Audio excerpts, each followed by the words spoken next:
Welcome to Let's Talk About Health, an informational podcast that gives you insights on health and fitness from experts themselves that you can apply directly to your own personal health and fitness stories. Come join me today to hear all about what they have to say on health and fitness. Let me introduce you. So this is my friend Stephanie. She finished her bachelor's in kinesiology and now she's doing her PhD. It's not easy, guys.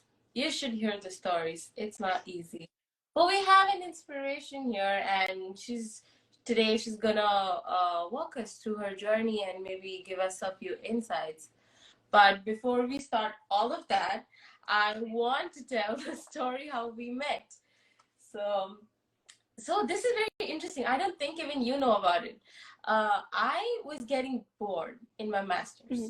So I go up to my professor and I'm like, are there any classes or extracurricular, something that you can tell me about? So Sir Dr. Galloway, he was our professor and he's like, I'm a member of TAFER, that's Texas Health Association, that has so many things. It has dance, recreation, PT, everything. So he's like, I'm a member, I'm giving a lecture there, so do you want to come watch it? I'm like, okay. And then he's like, I got a message that they need some more people to go talk about a few more topics, so do you want to give a lecture? I'm like, can we do that?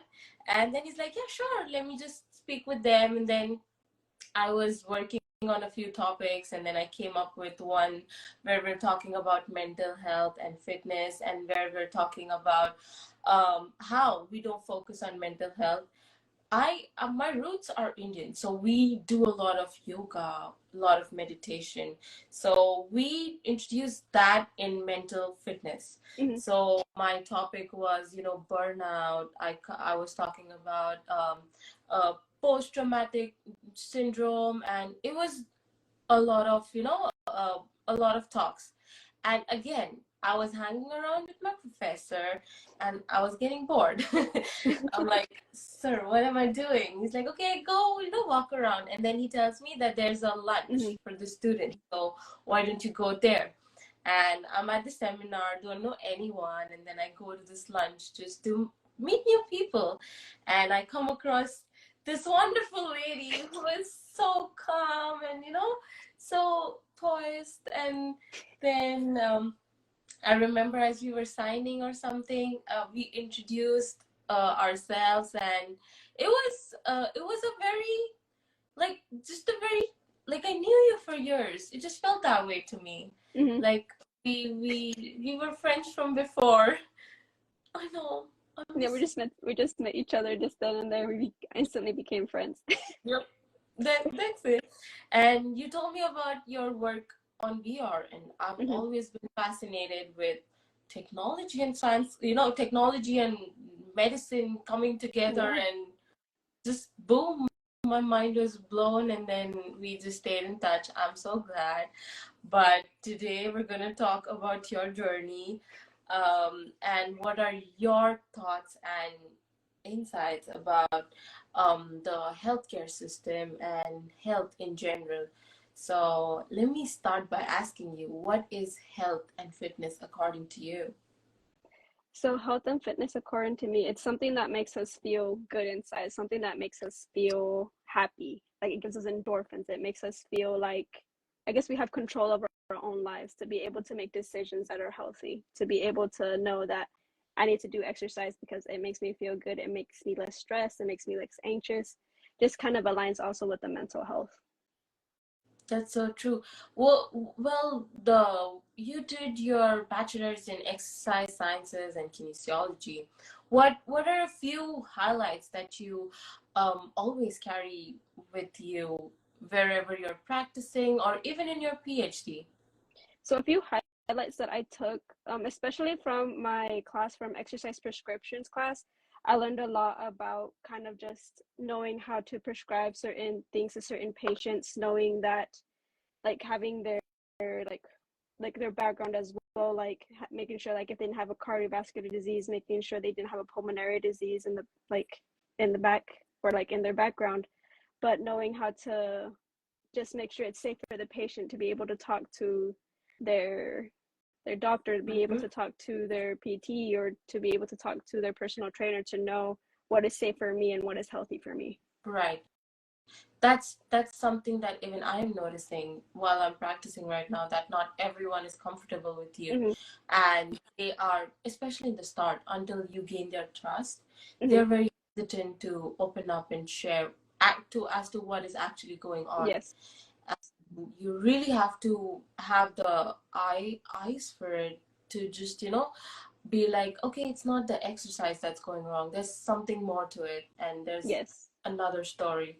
So that I think you are so correct about, Mm-hmm. making them feel more comfortable. I'm glad that you took that and you're able to practice that in your PhD. Talking about Yes. PhD, Yes. girl. Of course. No, it's just important to get to know a person and their background, because you just never know what they lived. You just never know what they went through. It's just important to have that interaction with the patient, interaction with the person, just to build upon their foundation, and also getting to help them in ways that we just never know. Right. Can you wait, how many years have the PhD? How many years have you finished with the PhD? So currently I have a year and a half left of the PhD. So I'm in my third year of my PhD.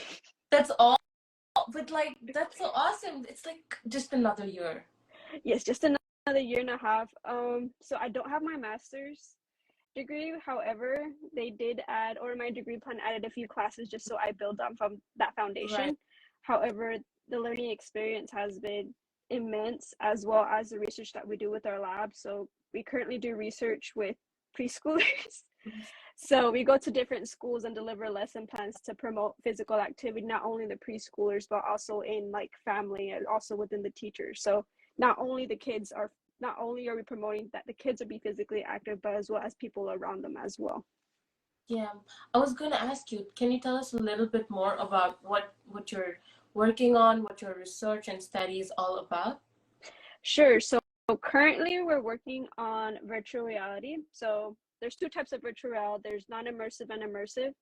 So an immersive VR is just kind of like putting on a headset, and literally you can not feel, but you can see everything, you can hear everything, and it kind of just feels real. And then Right. there's non-immersive, that pretty much what we do every day. So like playing video games, or playing with a certain kind of like Nintendo Wii, or kind of like an Xbox. That's more non-immersive, that you're looking at behind a screen, or a TV screen, or computer screen. So a lot what I deal with is more with the immersive VR. So what we have currently in our lab, we have a headset, but majority of students just have that experience with the headset and different types of games. But the one in our lab, we added a bike, an exercise bike. So they're actually doing different types of games with VR headsets on a bike. So that's kind of fun to see that they're playing different games on VR and they're doing exercise. Because when I asked them like, how did you feel, or what did you think? And they're kind of like, I've never tried exercise with VR before, and it's kind of different that I've experienced. And they're kind of, it's just very tiring too, because you just never expect using VR for exercise. Mm-hmm. Is it very similar to the concept of the bikes on what do you say, the amusement parks? Like they do the motorcycle, the ride, but not Yeah. exactly that, not sitting, but like walking, or like you said, biking. Is it similar to that concept? So I guess I would describe it more of an elliptical bike, but just using a headset. Right. Okay. So yeah. So there's different levels on the VR. There's different types of games with the VR. So we currently use something called Verzoom, and Mhm. it's on the Steam website. But there's different types of games with different types of levels. And currently, there's a game called what's it called? Jail Bandits. So the point of the game is for them to pedal as fast as they can to catch the bandits, and like the bike has like little gadgets, or little buttons, like I Yeah. kind of like a controller, where they can press and release and be able to catch the bandit. But the faster the bandits go, the faster they have to pedal, and yeah, they're exercising as well as playing the game. Right. Right. Yeah. Did you find it to be more effective than regular biking? So, in looking at the literature as well, a lot of people are motivated with VR than just traditional exercise because you go to the gym, you do traditional, you do your workout. However, with previous, there's a lot of individuals feel motivated to use technology with their exercise because it's more fun, it's more maybe it's more convenient for them sometimes because some people do have VR systems at their home and they can do exercise. Right. So so instead of using, I guess like a lot of the literature has been saying, instead of using like technology to do sedentary behavior, why not use technology to promote physical activity and promote fitness? Right. Is the biking like one way to go about your research? And there could be like more ways, like you said, like Mm-hmm. uh, different approaches, different ways to still achieve a goal, but different tasks. Yes, there's different tasks. There's different types of games. I think there's one called I don't know. There's like different types of gadgets as well that they use with different types of games. So there's different types of games. Like there's a boxing game, there's baseball. Right. There's one that a lot of people like, the Fruit Ninja. So they kind of just, but also I think with VR we just have to be careful of what is being used as well because there's certain VR games that only use the upper body, and there's Right. other VR games that only use the lower part of the body. So it's important that if you want to get a full body workout, you look for games that has both upper body and lower body. Do you think we can start doing this on a gym, like in a gym setup or something like that? Oh, of course, yeah, definitely. So a lot of students that have come in with our lab are kind of just asking like, why isn't this included in our recreation center or the PE center? And I'm kind of like, well, I don't know. It just takes a lot of research and a lot of, I guess, knowing the right people to be able to push that project to maybe a gym to people to try out. That would be cool. Yeah, I'm It would looking be at like them. it would be like a group therapy, or like a dance class or something Oh like that. yes, of course. And then there's games that also are relaxing in VR too that don't require too much raising the heart rate. There is one where like you're sitting in a canoe, you're just pedaling, and you're just literally feeding the ducks. It's very relaxing. So just different types of VR. I think there's games for everyone. So either you I like want to or try that one. you want to try out. There's Yeah. just different levels of different. There's just a variety of games of VR. So if you don't like one, you can just find one that you really like and you can use it.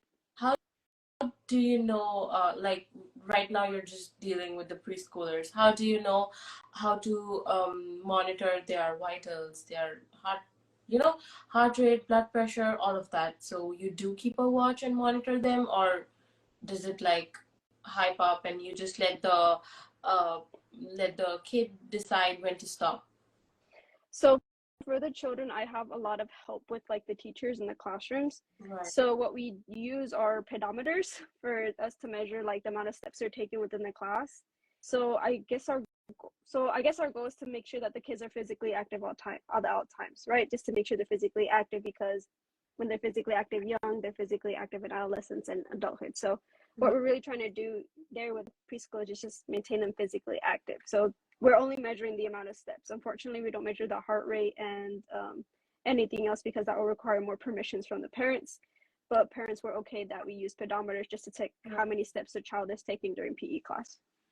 True. Mm-hmm. More vitals, more factors, then you need more paperwork, more Yes, reading. a lot more paperwork. So a lot just to make sure that the parents are okay that we're measuring their child's heart rate, that we're measuring their height and weight, that we're measuring what we need to measure to be able to see if what we're doing is actually making a change. Do you think, what do you think about like doing the exercise inside a closed room setup than going out for a run, going out in nature and actually feeling the wind and um, doing it all outside? Do you think that could also affect factors in your research? I think yes. So it has a lot to do with the environment as well. I think a lot of children should be able to have like not only like structured physical activity, so like me giving investment, but also unstructured physical activity. So give them opportunity and give them the autonomy to be able to find whatever they want to play with, to be able to go to the playground, to be able to run, to be able to use their imagination and be able to play games. That I think that just brings a lot more opportunities for the children to know what they really want to do, to know that I need to do this to be physically active. Even though they're young, we can still try to give them feedback and lead them in the right ways of becoming physically active. Right. Can you tell us what your conclusion is pointing towards, like if it's going towards a good outcome or a bad outcome? So I think with research and with my expertise in the PhD and learning what I've known, physical activity is just very important, and it leads to a good outcomes. It leads to better mental health. It leads to a better feeling of oneself. It leads to just having less stress, less anxiety, less depression. Even I've known, like throughout the PhD, I really like to maybe exercise maybe even once or twice whenever I have time. But it's just very important just to keep mental health important, as well as incorporate physical activity within your lives, because it's just so very important just to maintain physically fit, to be mentally healthy. Because if you're not mentally healthy, how are you able to do work? You're gonna do work stressed. You're gonna do work anxiously. So Is we are the next in line towards health and fitness? I think yes. Yeah. Yes. So we see, like, we use the technology a lot for like sedentary behavior. Sometimes we're on TikTok, sometimes we're on social media. However, we can use technology to be able to help us promote, to be able to become more physically active. So maybe if it's just playing the Wii, or if it's just playing maybe Dance Dance Revolution, or maybe playing Just Dance as well, just having fun a little bit with technology, just not using technology just to sit down and play games, but maybe just incorporating a little bit of technology just to have fun, just to motivate yourself. Right. Is telehealth also, I hear so much about telehealth, especially being a physical therapist. I Mm-hmm. have clients who request more of telehealth. After COVID times, it's becoming normal. What do you think about telehealth? I think telehealth just becomes more accessible for patients to be able to have that interaction.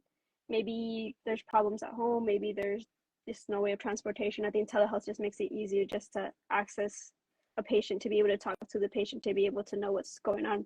As said, COVID did change a lot of things, and we did become more technology dependent. So let's use a little bit of that technology to help us build upon Mhm. to build upon and know more about health, be able to help the patients as much as we can. True. What led you to decide that after bachelor's? I was clueless, like for a long time.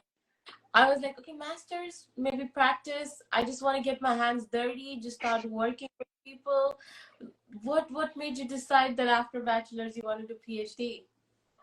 So during my undergrad, I had my mindset on PT, always PT. Like, I wanted to Right. be a PT. Yes, I wanted to be a PT so bad. But with the amount of shadowing that I did, I would just find out that this isn't my passion. Like, even though I like working with people, even though I like getting to know the patients, I'm like, this just wasn't my passion.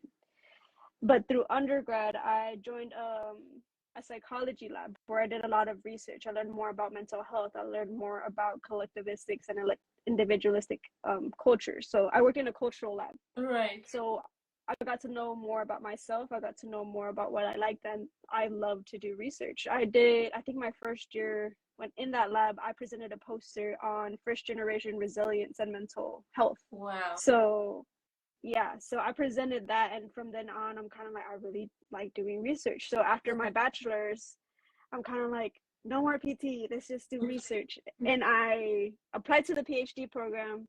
I'm like, I don't have a master's degree. I don't know if they're gonna accept me. But little and behold, I got accepted to the PhD program without a master's degree. So if I can do it, anyone can do it.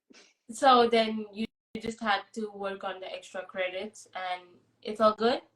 Yeah, yeah, so a lot of what they require without the master's degree is just some extra courses just so we can level upon it.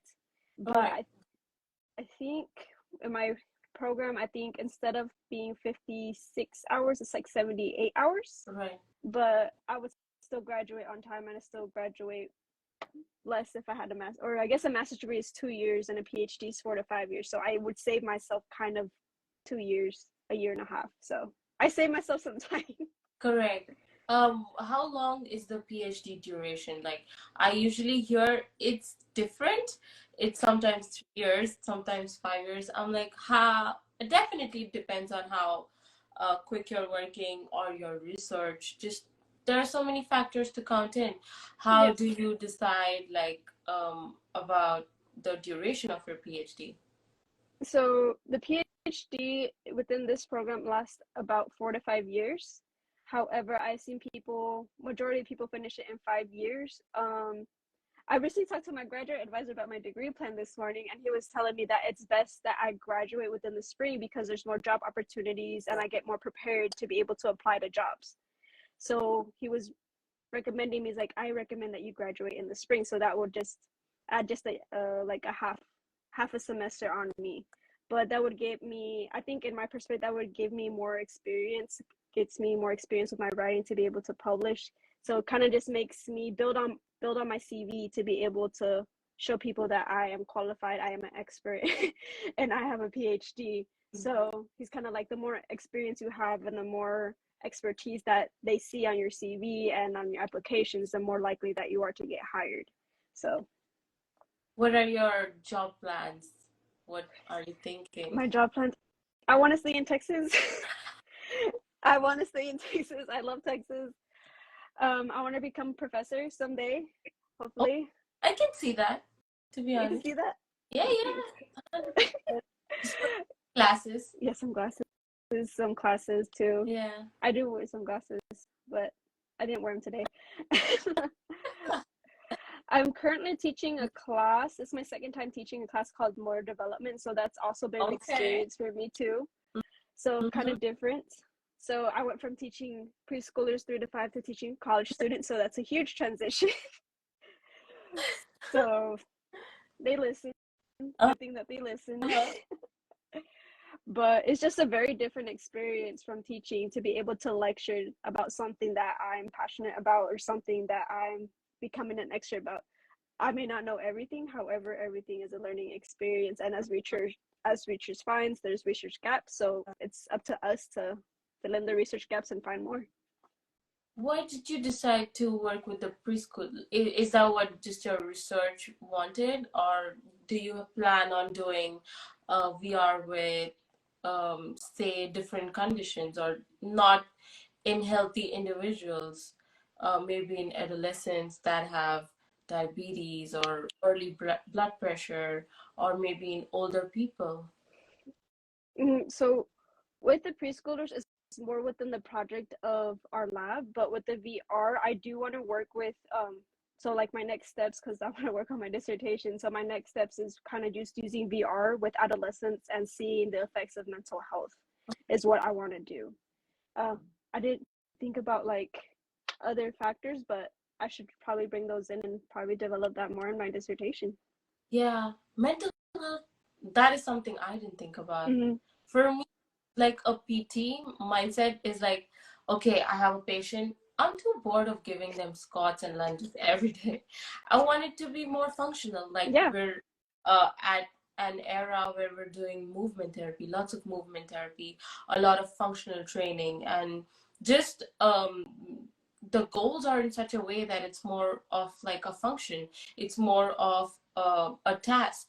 So for me, I run out of ideas sometimes. I'm like, okay, Mm-hmm. to be up, and VR is so perfect because I was in Texas and I also shadowed at a neurophysical therapy clinic, Mm-hmm.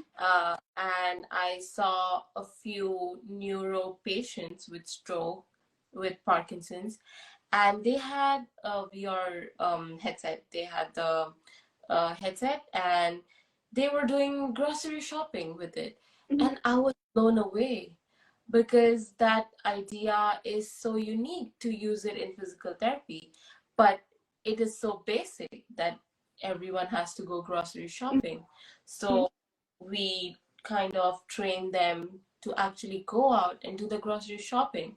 So I was really, really very excited about VR, and I have been talking ever since. but I did not get an opportunity to work or study or look into it. Hmm. No, but yeah, there's a lot of with VR. They do it with like training for firefighters. They do it with training for even surgeons. And I'm just amazed what VR is built upon now. We have but VR Meta now, the different Yes. headsets. Yes. Uh-huh. So we see that VR is developing a lot and maybe can help us be used in more in research, be used with stroke patients. I think I read a study that there was a VR study that was done to help people with phobias. So I Oh, think, wow. yeah, so instead of having like what they're scared of right in front of them, they have the headset and not be able to. I think I was reading that like an individual who's scared of spiders would just see like a spider crawling like within like the headset, and like it just gives them a little, like, not giving them the real thing, but making them feel like the real thing, you know? So like, and the study kind of, they did see some improvement, but we see that VR kind of just helps out even with phobias, even with health, even with exercise. So I'm seeing a lot of improvements in VR. I did not think about that. That would be because the patient already knows in the back of their mind that Mm-hmm. it's fake. So you don't have to actually be afraid of it.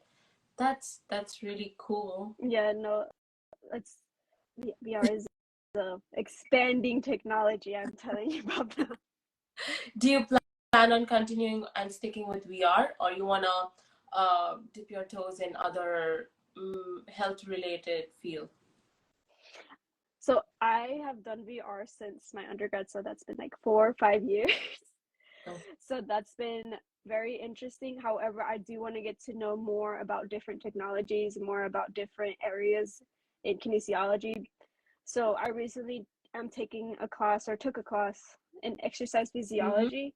So there's a lot of chemistry, there's a lot of biology involved. So it's kind of interesting to see how exercise kind of affects our bodies and chemically and biology instead of just looking at, because I was always focused on the psychology, like what exercise does to our brains, how are we connected, so like mind and body. But I was kind of interesting was like, what would happen if I do this? What happens to my body if I lift this weight? Or what happens to my body if I do this exercise? So I'm kind of more interested in the biochemistry right now. Right. That's interesting. I myself had a subject where I took exercise physiology. It was compulsory. But I like the anatomy part. Like talk to me muscles. I'll talk muscles all day long. Mm-hmm. But again, like you said, it was the chemistry part. And so but I was very excited to learn about aerobic and Mm-hmm. non-aerobic. How they start, like we have such different, and we have such typical thinking about a certain way that our body works, but Mm-hmm. actually not how it works, or it's supposed to work. So Mm-hmm. it was very intriguing to learn about it. Yeah, Yeah. even looking at how maybe a person with diabetes would do with exercise, or how a person with osteoporosis would do with exercise, just seeing those differences in the body and seeing how does that really affect that individual. I'd be more interested to see that. Like, the VR has been a good experience. However, I want to learn more about different things because I think it's, in my mindset, I think it's better learning a little bit about everything than just one thing. Right. So you have your mind prepared for, basically you just have a wider horizon, or Yes, of more things to course. experiment with. Mm-hmm. You're right. What do you think about VR with aquatic therapy? With aquatic therapy, that's interesting. I think it'd be interesting to see with using VR and aquatics. Just I've never even thought about using it in aquatics either. We need to catch up Yeah, we need to catch up. because, Yeah. but How, that'd be interesting to see. yeah, Yeah. have you worked with water and VR before? I don't think it's Mm-mm. pretty. No, I've never worked with, no, not water VR. No, because I'd be thinking that the technology and water just. But I don't know. Since VR is adapting to almost everything, I wouldn't be surprised if they already has something with water in VR. Right. Yes, true. Do you have any um because you are doing PhD, you are in the process of completing it, you have a whole different experience from where you come from. So Mm-hmm. for all the people, including me, who's scared of, doing PhD because it's a long tenure, requires so much patience, and it's it's just too challenging. So do you have anything that you would like to just tell us about PhD and how to be patient throughout the process? Yes, of course. It's always telling yourself just to keep going. There are going to be days where you're tired. There are going to be days where you're kind of just like, why am I doing this? Just reminding yourself, kind of like, I'm doing this because I want to be this. I'm doing it because I want to be a professor. I want to lead young minds. I want to do research. I want to make an impact in not only kinesiology but also psychology as well, because I really like talking about mental health. That's kind of my bubble. I like staying in that bubble. But just making sure you have a support group as well. So making sure you have those friends that support you, making sure you have those colleagues that support you, just having a good support to be able to lead you on, because there's going to be days, I'm telling you, there's going to be days where it's going to get hard. However, in having that support group is a great help to be able to motivate you, as well as making sure to have one day to yourself. So I work from Monday to Friday, and then Saturday I just have that one day to myself, kind of just self-care, just me time. No answering emails, no work, no homework, nothing. And then on Right. Sunday I just start up my work again. Just having one day to yourself and just telling you can keep going, just rewarding yourself for all your hard work. Also just giving yourself little rewards here and there, because it's going to be hard. I'm being honest, it's going to be hard, but it's going to be so fulfilling at the end when you have a PhD. Do you work with professors or people from different aspects of PhD, not just from kinesiology? So I work with professors under the educational psychology department. So it's kind of interesting to see their perspective is different than a kinesiology. So kinesiology is more very sciencey, very to the facts, very quantitative. Right. However, yeah, in educational psychology, it just kind of makes you think of like the theories. It makes you think about what would happen if I did this. How do you define family? How do you define an adolescent? How do you define this? It just makes you think and look at the big picture. So, and like talking to like even like professors from that discipline, it just makes me think. I'm kind of like, I didn't think of it that way.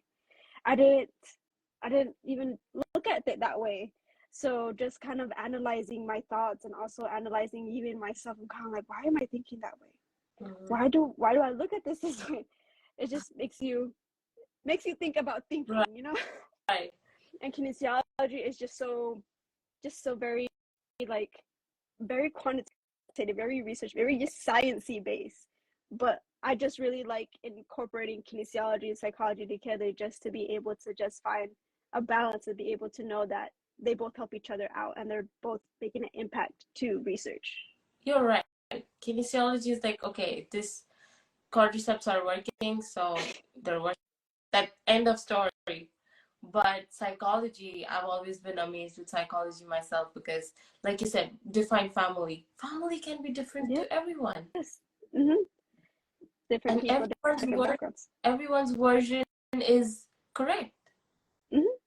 Yeah, you have to think about how you define family may not be the same way I define family, or how I define something else is not how you would define something else. So it's just very important to be able to look at those aspects and to be able to even think about them. It's kind of like, wow, just it's it's a very big and very broad range of topics of, Right. I don't know, I just like psychology. I can see that. Yeah, Just just you were together. scared that you didn't show psychology. But I can see that. Yeah, no, yeah. No, it's interesting also with the degree plan at UNT has the educational psychology, but with the concentration in sport pedagogy. Mm-hmm. So educational or psychology and kinesiology are both involved in there. So Wow. kind of interesting to see that they're both working together to make an impact. So I really like it. Talking about psychology, what do you think? Is there a right and a wrong?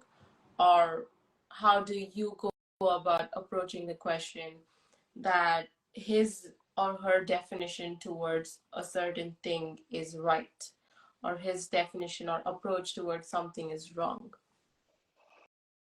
That's a very good question, Bhavna. That is a very good question because I said before, it depends.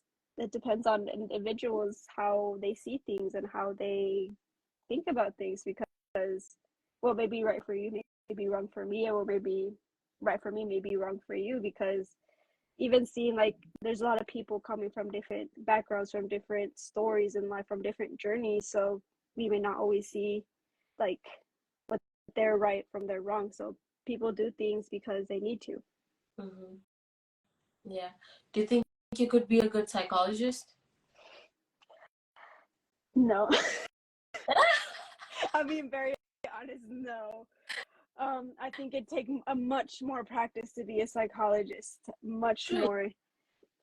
I, I think it takes a lot of patience as well as a lot of becoming socially interactive and getting to know your patients as well to become more open.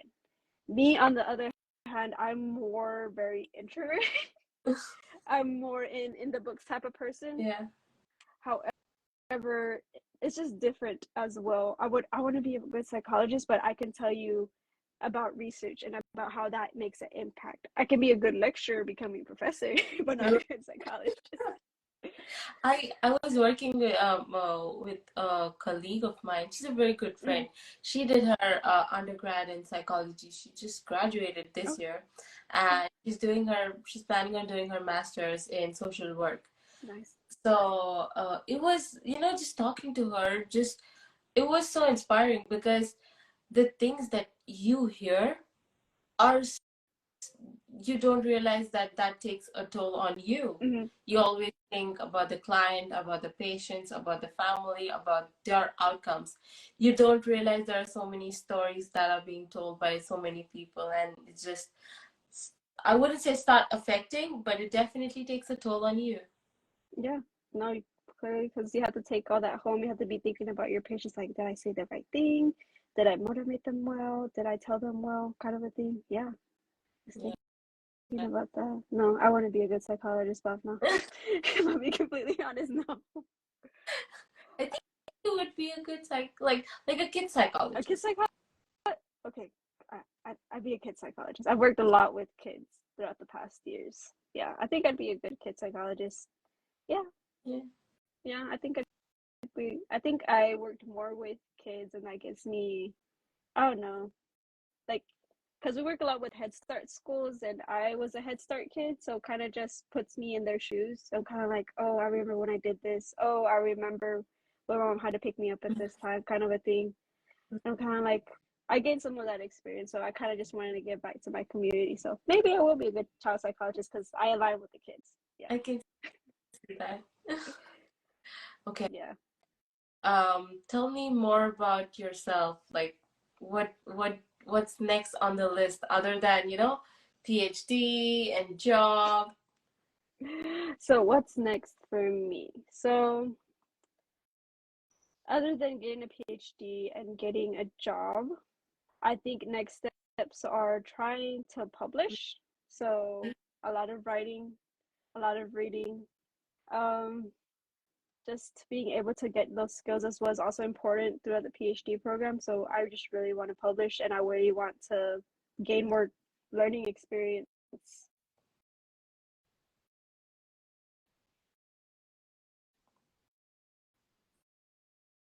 It's my second time teaching this course, so I would really love to get more teaching experience with college students. Maybe if it's even if it's a class of 5, even if it's a class of 12. I currently teach a class of 74. Wow. Yeah, so Awesome. yeah, I would just love to get more experience to teach college students. Even though it's my first time, I know it's not going to go perfect the first time. I just think I rather build a foundation for my teaching because that's what I want to do in my life. I want to teach for as many years as I can, build a family, teach them as well about what I know, what I love. Just, yeah, That's what I really like to teach. that is really so inspiring. Mm-hmm. I taught nine. So in India we have standards. So it's Mm-hmm. first standard till 10th standard, and then we have 11th and 12th where you get to decide if you want to take commerce or like Okay. more of like math and business, finances, or you want to take science where it can be chemistry, physics, biology, that. So I taught the ninth grade and the 10th grade.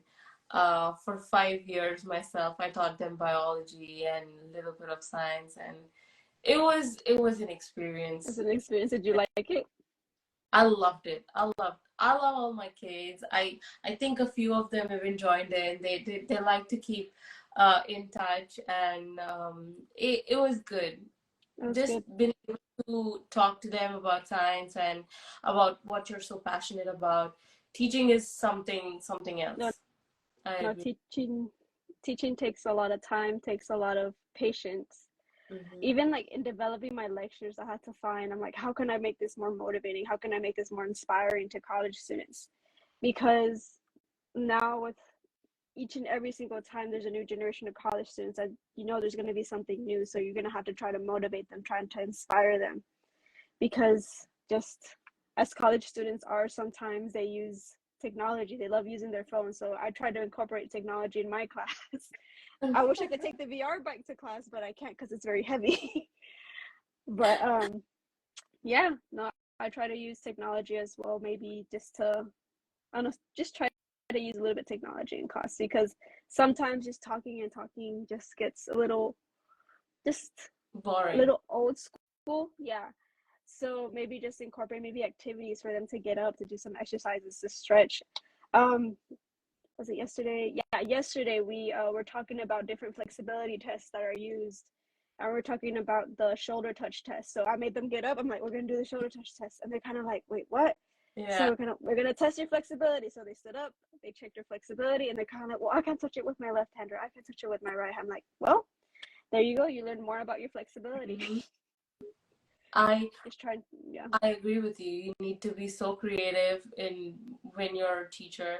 I used to teach them the anatomy of the heart, Mm-hmm. and it was it was so confusing. Definitely, I don't blame them. They're hearing words like atrium and ventricle and aorta for the first time, so they're all lost. And I just have one, whiteboard where I can just draw once, and yeah, I love drawing that heart. Like, I it is beautiful, like a big, the whole board was filled up with the anatomy of the heart. And then once I told them those terms, what I used to Mm-hmm. do, I used to ask them to close their eyes. I used to be like, okay, so you know the picture, you've seen the heart, now you know what's inside and out, you know all the arteries, you know what veins are left and right. And then I'll be like, okay, now imagine that the heart, that impure blood is coming in the right atrium, and then it's going through the ventricles, and then it's going aorta, and going through the lungs and the body. And it was something that they all enjoyed, and it was really calming at the same time. So I started with doing that more often because Mm-hmm. they were a class of just mischievous kids. Of So course. I just to grab their attention, just to calm them down, I used to just ask them to meditate or just to visualize things throughout, Mm-hmm. the whole session. So it was fun. Oh, yeah, I'm glad. No, I think back in my like anatomy class, our teacher had us do like an actual model of the human heart, Wow. and I did mine with Play-Doh. I'm kind of like, this is the right ventricle, this is the left ventricle, this is the atrium, this is the atrium, this is the aorta, this is the tricuspid and bicuspid valve. I still remember it because of my model. Do you still have it though? I don't have it. It's been years, but I still know my model from inside and out, knowing where they go, where the valves are. Yeah.